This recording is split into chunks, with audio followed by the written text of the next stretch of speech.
मधुरा, हाय, कशी आहेस? बरी कधी आलीस तू? मगाशीच. अच्छा, मला कळलंच नाही कारण मी वर होते ना रूम मध्ये. भेटलीस का मंजिरीला? हो, आणि बाळाला? भेटले. किती गोड आहे ना बाळ, अगदी मंजिरीवर गेलाय. पण सगळे म्हणत होते नाक अगदी सत्यजित सारखं आहे. मधुरा, आता बघ ना, इतक्या अवघड परिस्थितीत इतकी सुदृढ आणि हसरी मुलगी जन्माला येणं देवाचेच आभार मानले पाहिजेत, नाही का? मंजिरीला भेटलीस म्हणजे स्वतःच्याच डोळ्यांनी तिचे होणारे हाल बघितलेच असशील, नाही का? नाही अगं, हे बघ मधुरा, मला एवढंच म्हणायचंय की तू अजिबात काळजी करू नकोस. कारण मी जोपर्यंत या घरात आहे ना, तोपर्यंत मी मंजिरीची आणि बाळाची संपूर्ण काळजी घेईन. तू इथेस म्हणूनच तर तिची जास्त काळजी वाटते. काय ग, कसला विचार करतेस एवढा? नाही, काय नाही, चल निघते. आणि हो, आता तुला पण काळजी घ्यायला हवी. काय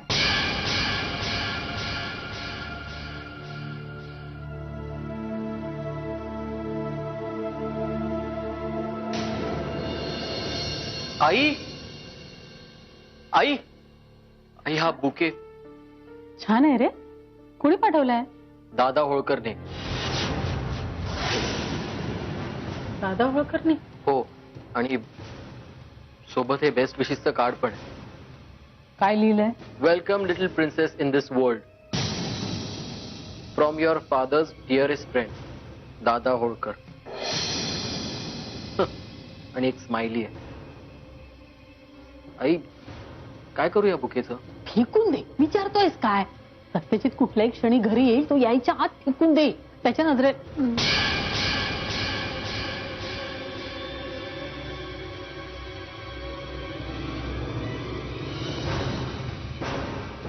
काय रे, हा बुके कोणी पाठवलाय?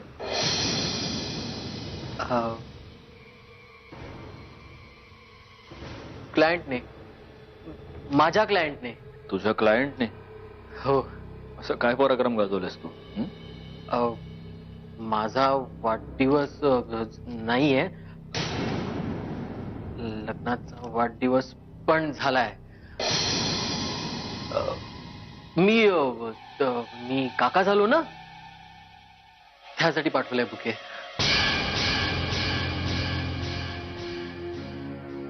ते सप्रे म्हणून माझे क्लायंट आहेत, रत्नागिरीचे. ते नाही का, त्यांनी आंबे पाठवले होते, त्यांनी पाठवले हा बुके.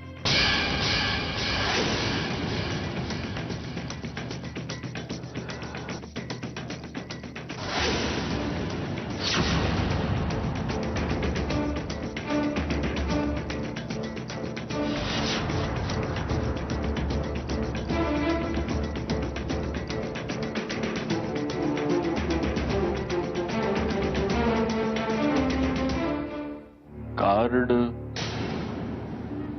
पडलं. पडलं असेल.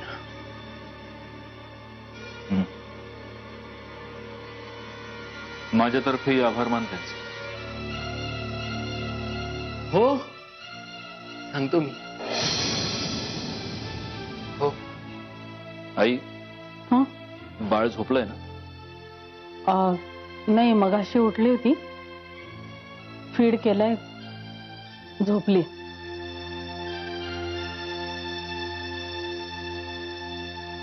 तू तिला त्या बाईकडे घेऊन गेली होतीस?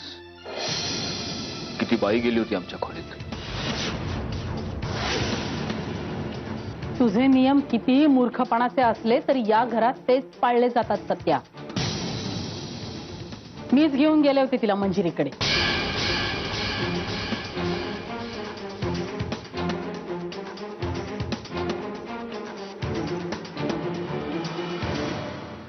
आई,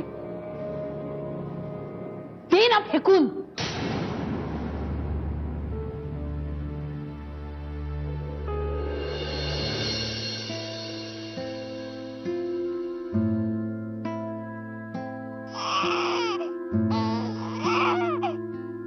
काय झालं? काय झालं? अरे आलं बाबा तुझा. झोपा झोपा झोपा बाबा झोपा. बाबा आला परत. का झालं? का लढता? शू केली का? शू केली? बघू दे बघू दे बघू दे बघू दे. शू केली नाही केली? या उचलून घ्यायचं. उचलून घ्यायचं. या बाबा या. आम्ही शू नाही केली. आम्ही नानू बाळ आहोत. ओ ओ ओ ओ ओ का लढता? का लढता? नका लढू. नका रडू नका रडू नका रडू. बाबा ऑफिसला गेला होता ना? हो पटकन गेला पटकन आला. कोणासाठी आला परत? शोनासाठी. ओ काय झालं? बाबांनी ऑफिस मधून येताना काय आणलं नाही म्हणून चिल्लात तुम्ही? काय हवंय? काय हवंय सांगा. चांदो मामा हवंय? तारे हवे? तारे तारे तारे. ओ बाबासाठी त्याचा तारा तूच आहेस. तूच आहेस. तू नको चिडूस कधी बाबावर. नको जाऊस त्याला सोडून कधीच. तू आहेस म्हणून तुझा बाबा आहे. प्रेम करायला, आपलं म्हणायला, विश्वास ठेवायला तुझ्या बाबासाठी आता फक्त तू आहेस. नको चिडूस कधी बाबावर. नाही चिडणार ना?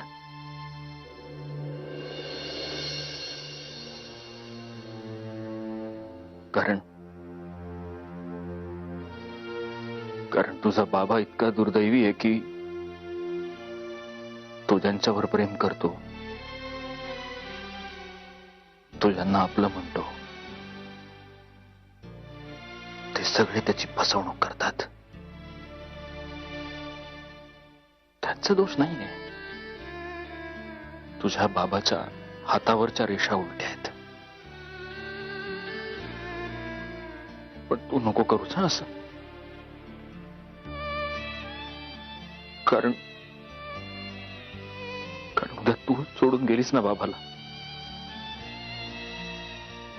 तर तुझा बाबा कोलमडून पडेल कायमचा.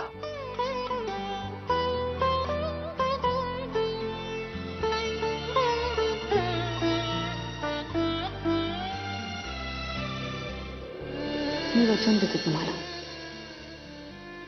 तुमच्या विश्वासाला तडा जाईल असं मी कधीच काहीच नाही करणार. थँक्स. थँक्स. मला कधीच वाटलं नव्हतं मी कुणावरही इतकं प्रेम करू शकेन. स्वप्न अर्ध्यावरच मोडतात. नाही, हे नाही मोडणार. खात्री आहे मला. कारण इथे माझ्यासोबत तुम्ही आहात.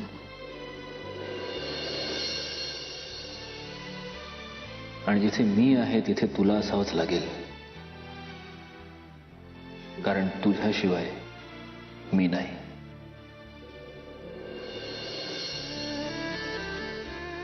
हे जग स्त्रीला दुबळं मानतं का? मला नाही असं वाटत. उलट मला असं वाटतं की एका स्त्रीमुळेच एका पुरुषाला बळ मिळतं. तो कणखर होतो. निदान माझ्या आयुष्यात आलेल्या स्त्रियांना तरी मला हेच शिकवलंय.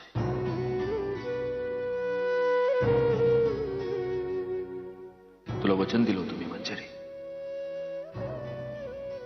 जगातला सगळ्यात चांगला नवरा बनवून दाखवेन.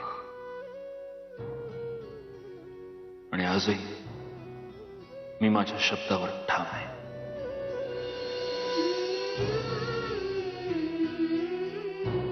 अहो हे काय करता तुम्ही? आला. अहो या मधल्या दिवसात तुझी दृष्ट काढायची राहूनच गेली. माझी चूक आहे, माझ्या लक्षातच नाही राहिलं. पण इथून पुढे अशी चूक नाही होणार.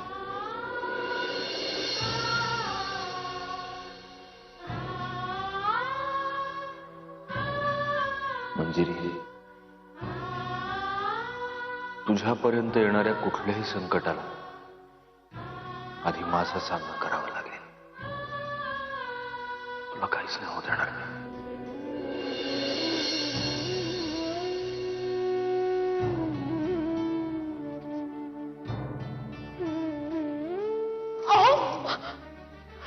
तुम्ही काय करता?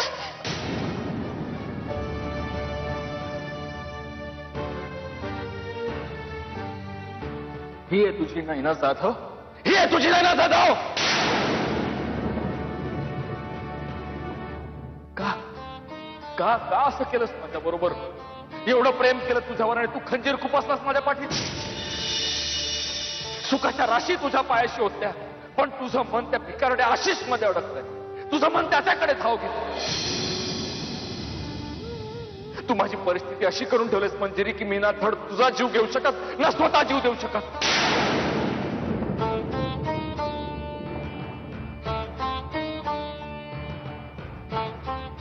माझ्या बाळाला जन्म दिल्यानंतर त्या क्षणी त्या दिवशी माझ्या आणि माझ्या बाळाच्या आयुष्यातून निघून जायचं. आता तुला आमच्या आयुष्यात स्थान नाही.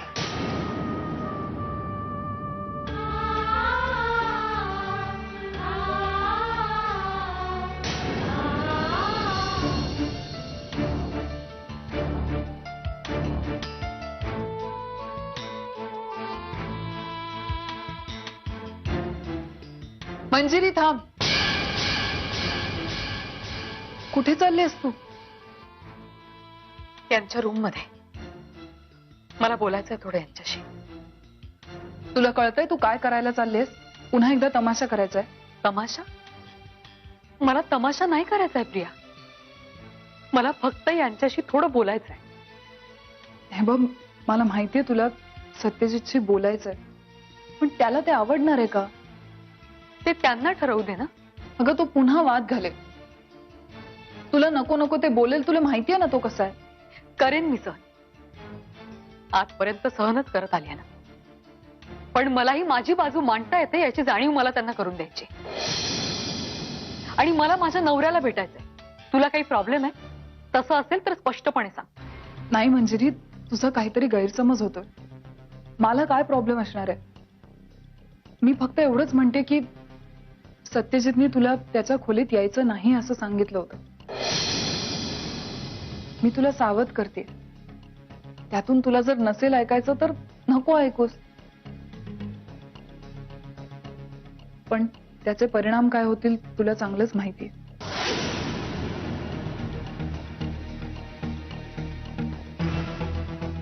मंजिरी,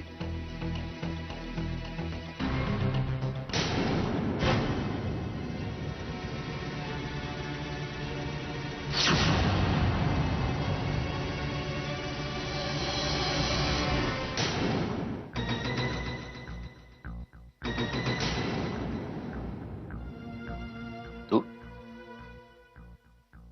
हिंमत कशी झाली तुझी इथे येण्याची? काय मास झालाय का स्मृतीभ्रंश झालाय? निघ, चल निघ. मला बोलायचंय तुमच्याशी. मला तुझं तोंड बघायची सुद्धा इच्छा नाहीये. संवाद तर खूप दूरची गोष्ट राहिली. का? का नाही बोलायचं? असा काय गुन्हा केलाय हो मी? हे तू वर मलाच विचारतेस?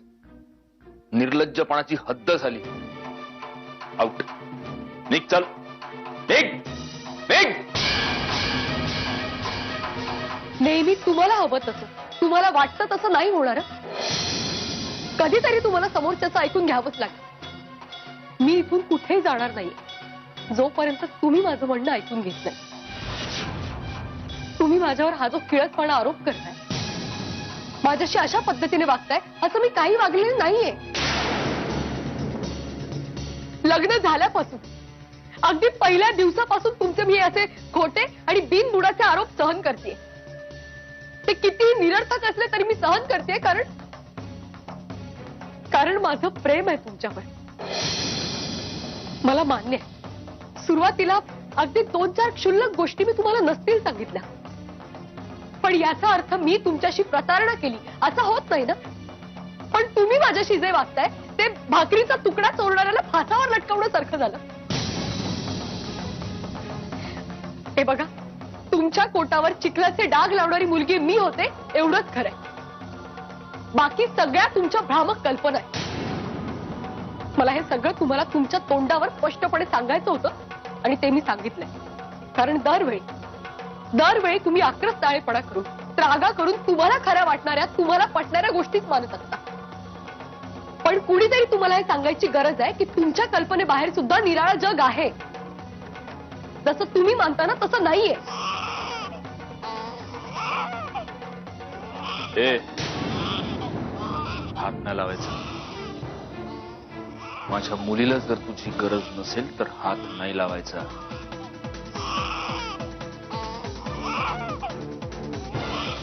हो काय झालं? काय झालं सुना? रडायला काय झालं? बाबा आहे इकडे. कुठेच नाही गेला बाबा. चल, लवकर लवकर लवकर लवकर.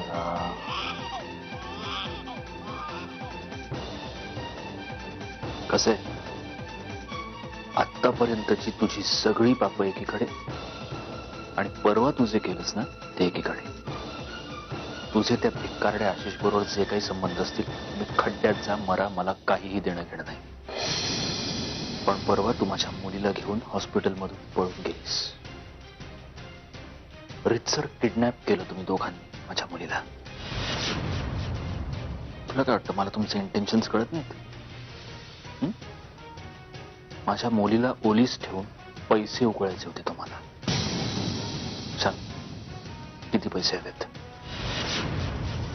सांग ना, डायरेक्टली विचारतोय. काय किंमत काय तुझ्या मातृत्वाची? सांग. बोल बोल बोल.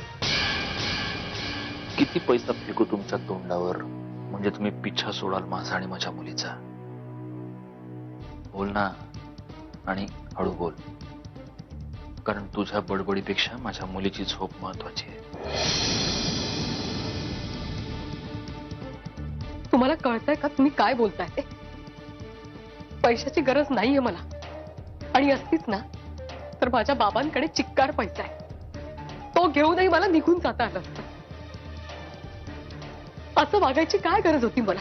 पण तसं झालं असतं तर तुझ्या बाबांना तुला सांगावं लागलं असतं ना की तू किती नीच आणि बाहेर खेळली असते.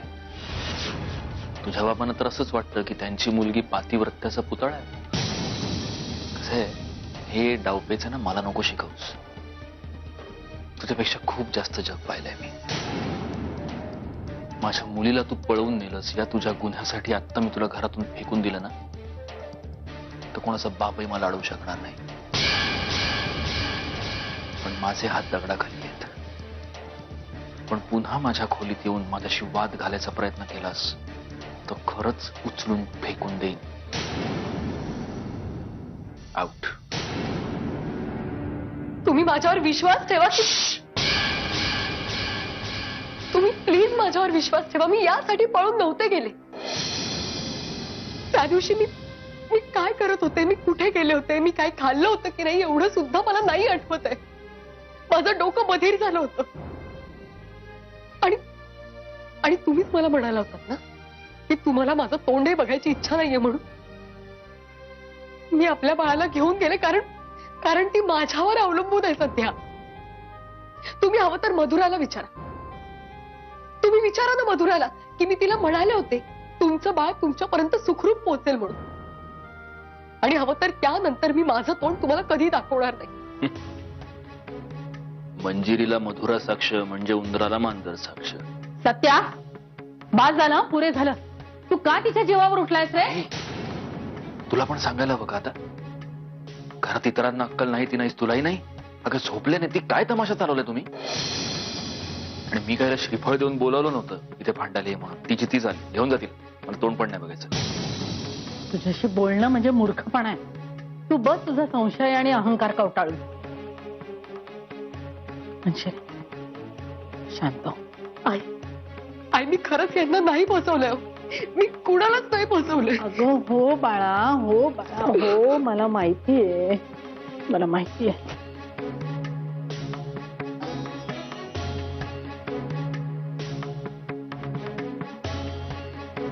काय कुठे घेऊन चाललेस तू तिला? झोपली आहे ना ती? तू विसरला असशील सत्या. मी तुला सांगितलं होतं बाळ रात्रीचं मंजिरीकडेच राहणार.